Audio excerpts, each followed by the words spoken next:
Hi guys, welcome to yet another video on Sam's IBM VASND administration series. So in this video we are going to see how to install VASND and onto our RHEL server. So this is a theoretical lesson, and we are going to see what are the commands that we are going to use, what are the methods we'll have to do, what are the prerequisites to install uh, VASND on the Linux box. So let's get started with this. So this is the plan. The installation flow would be like this. We'll have to first install IBM installation manager. That's another utility from IBM. So using this installation manager utility, we will be installing VAS on the target servers. So this installation, we can go with three different ways. These are the popular methods. First one is GUI. So you will have complete visibility to all the things, and then we have the CLI method, command line. Then final one, it's called as a response file or a silent installation. So GUI, normally in corporate environment nobody will be using this. Reason is simple: security concerns, and most of the uh, most of the time we'll have just access to the terminal. So that's one. And then we have the CLI method. This is the popular method, and almost all the companies, 90% of the companies will be going in with this approach. And then final thing is a silent installation or a response file. So in this method you will be given a response file, and you can proceed with IBM IM installation and VASND installation by using or utilizing this response file. So how to install IBM installation manager? um, you will have to download the IBM IM binary files from IBM website. And in order to do that, make sure that you have a profile created on IBM website. You will have to register there, and then you can easily obtain this. Once you have access to IBM website, search for IBM installation manager, and you will be taken to the download page. So GUI and silent method or response file installation method, we are not going to discuss in this course. Reason is simple, guys. I mean, there is no point in doing it.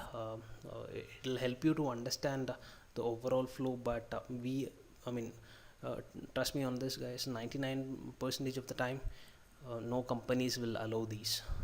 Response file, I see it's hot topic, but there is nothing to learn.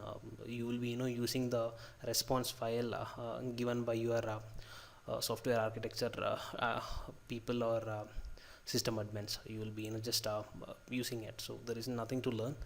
But command line, that's where you get to learn so many things. What are the commands we will have to use, what are the parameters which we have to pass, and so on. So again, since we are going to discuss about a CLI method, there is actually two things which I want to tell you. If you have root privilege, the commands are a bit different. And if you are attempting this installation with non-root user ID, commands are again different. So keep in mind. And as a root user, it's highly unlikely that you will be having this root user privilege. But for the labs and all, just to bypass the permission issues, I do suggest that you have root access. I mean, let's run the installation with root. So that's that. And as a root user, this is how you will be installing IBM installation manager or IBM IM. So you will be invoking this script install C, then you will be passing the parameters. And if you are running without root privilege, this is how you will be doing it. You will have to run user instc, then pass the parameters along with that. So this is an example. If you are running with non-root ID, you will have to use these parameters. So as I said in the previous slide, you will start with user inst c, then we are overriding the default installation directory with this. So we'll be passing this installation directory, then this is the intended location where I want to install IBM IM. So /opt/IBM /installation manager and then Eclipse. And then there is something called as data location, which I will be passing. This is the metadata file or the registry file storage. So I'll be defining it as a var/IBM. Then since this is CLI method, we will have to explicitly accept the license. So we will be passing this parameter as well, minus accept license. And if you are trying to run the installation with root privilege, instead of user inst c, you will be saying install c, and the rest of the items will remain the same. And once we are done with installing IBM installation manager, we can proceed with installing VAS using IBM IM. So that's how the title, installing VAS using IBM IM. So again, here also we have got two different methods. One is called as online and another is offline. So both the methods, they rely on a repository. So what does this repository contain? This will contain a config repository.configuration file.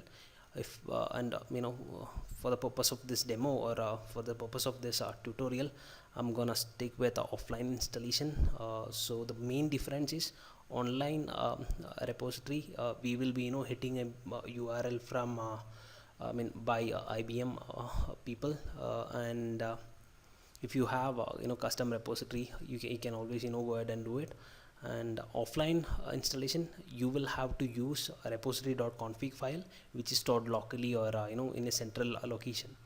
So offline installation, this will be without internet, and we'll be using a local repo. The only difference is that we need to load the offline repository file, which is a simple repository.config file, and this file would be available in the VAS folder, which you would have downloaded from the internet. So it's available with a downloadable package. You can always get it in the downloadables. And then once you are ready with this, you will have to see what's inside the repository. So for that, you can navigate to the IBM installation manager location, then tools, and you can run this command or invoke this command. You will have to invoke imcl, then list available package, then you will have to feed the repository config file, and this is the parameter minus repositories, then provide the repository.config file location. So it will be listing out the package name. Take that package name and put it in this next command. So how to install VAS? You will have to invoke imcl, then install, and put the output of this particular section. Whatever package you have got, you will have to put it here, and then again you will have to manually define the repository, the repository.config file. I've done that, and that's it, guys. That's how you install the core product, the VAS-ND package. So once you are done with it, you can go ahead and do things like creating profiles and all. We will be covering it in the upcoming videos. So let me quickly talk about uninstalling VAS using IBM IM.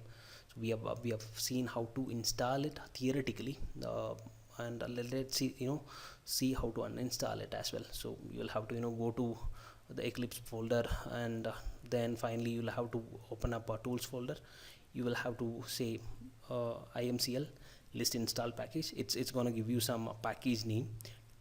So take that package name and feed it in this area. So you will have to invoke imcl again and say uninstall, and give the package name here. It's gonna uninstall the installed IBM VAS-ND product. So that's how you do the installation and uninstallation, guys. I know this is a theoretical lesson and it might be boring, but make sure that you are getting the overview. try to remember the commands. And in the next video we will be doing the hands-on. We'll be trying to install IBM installation manager to a Red Hat box, and then using IBM IM we'll be installing S&D package. So that's all I've got for now, guys. I really like to thank you guys for watching this video. Give us a like and a share, then subscribe to our channel if you guys haven't done that. Let us know in case if you have any questions or queries. We'll be more than happy to assist you with those.